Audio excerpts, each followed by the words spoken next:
Sri Gurubhyo Namaha. Welcome to the online teaching academy Ekaleva, Class 10 Social Science. Today we are going to learn a chapter from Economics, Chapter 2 Sectors of the Indian Economy. Here you can see some of the images. In this, you can notice that different people are involving in various economic activities.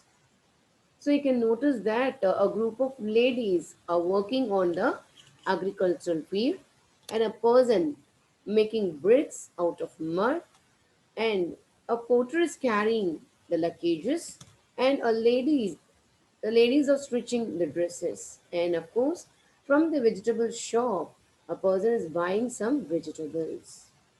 So in this economic activities some economic activities are producing goods, but some are producing services. If we take the agricultural work, we'll get some cereals, pulses, fruits, and vegetables. And of course, a person is making bricks, so we are getting some goods. And the ladies are stitching the dresses, of course, we are getting cloth from that. So some activities are producing goods. But what about this porter and the shopkeeper? They are not producing any goods, but they are providing services to the people. So let us learn about all these economic activities. So how do we understand about the economic activities? By grouping them into a sector. And also throughout this lesson, we are going to see how are these economic activities functioning in the Indian economy. Okay. So, let us step into a topic economic activities. So, the economic activities are classified generally into three types. The one is primary sector, and another one is secondary sector, and another one is tertiary sector. So, what are the three different economic activities? Primary sector, secondary sector, and tertiary sector. So, let us learn one after the other in detail. Primary sector. Okay, so in primary sector, when we produce goods by exploiting the natural resources are called primary sector. So listen, when we produce goods by exploiting the natural resource are called as primary activity. For example, if we take a cotton plant, what are the factors are required to grow for the cotton plant? The natural factors such as the soil, the climate of a region, and the water is needed, isn't it? So, to, to produce a cotton plant, the farmers are exploiting the natural resource and then they are producing a product. Okay, when we exploit natural resource, and that activity is called as primary activity. And of course, this primary activity is base for all the other products which we consume. Okay, so then what is the example of this primary activity? We can mention agriculture, fishing, dairy, forestry, and not only this. We can mention lot more, even the mining, quarrying, and of course, coal is naturally available. So, what we take from nature, it is comes under the primary activity. Okay, so it is also this primary sector is also called agriculture and related sector. Okay, so since most of the natural products we get from agriculture, dairy, fishing, and forestry, this sector is also called as agriculture and related sector. And now we move on to see the next one, secondary sector. Okay, in secondary sector, natural products are changed into other forms through a way of manufacturing. That means the raw materials are converted into a finished product, a valuable product through the way of manufacturing. So that is called as secondary sector.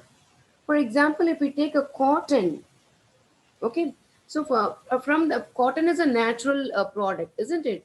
So from cotton, we spin yarn and then we weave cloth. Okay, so from cotton, we get the cloth, a finished product, a valuable product, cloth we are getting from the cotton.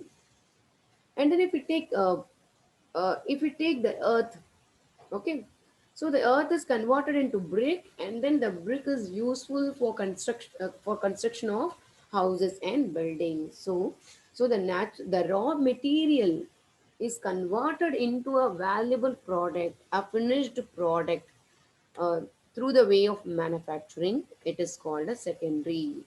And here, the most of the work is done in the industries or in the factories. That is why it is also called as industrial sector.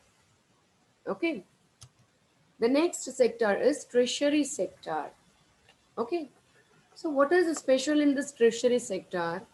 It do not produce a good, but they are an aid for the production process.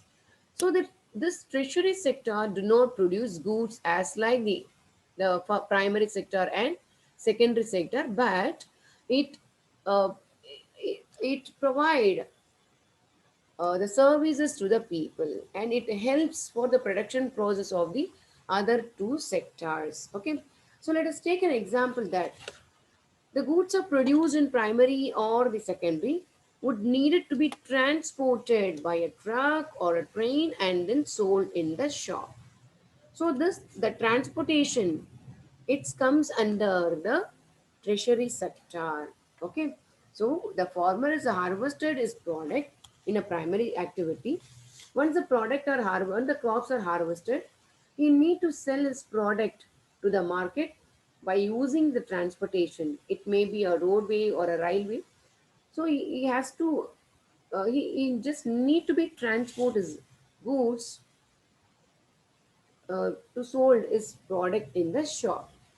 So in this way, a farmer is using the transportation, and not only the farmer is using transportation to sell his product, and also a farmer need to talk with the buyer or to send a letter. So he need to communicate with the buyer first, and then yeah, of course, if it is a small farmer, the farmer have to borrow money from banks to help the production and the trade. So the transport, storage, communication, banking, and trade are some of the examples of the treasury sector. So this treasury sector, it do not produce any goods, but it provide service to the people, and hence it is also called as service sector. Okay, but listen, your children. For example, what is that? A school. If you take a school is required highly educated, highly qualified teachers. And if you take a hospital, yes, of course, the doctor is needed to treat the people, the sick people. Okay, so the service provided by the washerman and the lawyers, and of course the teacher and the doctor. So they are all involving in rendering their service to the people, but they not produce any goods, but they are rendering their service to the people. In return, they'll pay for that.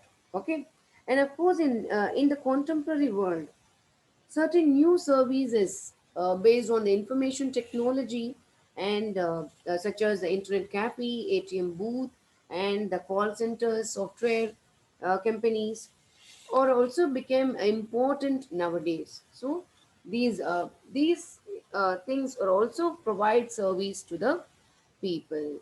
So it is called a service sector. So listen, your children. The treasury sector do not produce any goods, but it provides service to the people.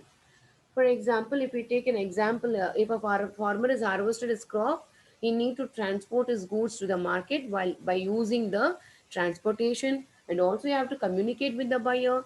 And if it is a small farmer, If he is a small farmer, you have to borrow money from the bank. So banking, transportation, trade, and communication. So all these provide service to the people, and hence it is called a service sector. So not only transportation, communication, banking, we can also mention lot more. A service rendered by a doctor, teacher, lawyer, and not only these guys. Even we can mention the cobblers and washermen, you know, and barbers. So all these persons are rendering the service to the people. And of course, the new things are added in the service sector, like information technology related issues, like internet cafe, ATM booths, and software companies.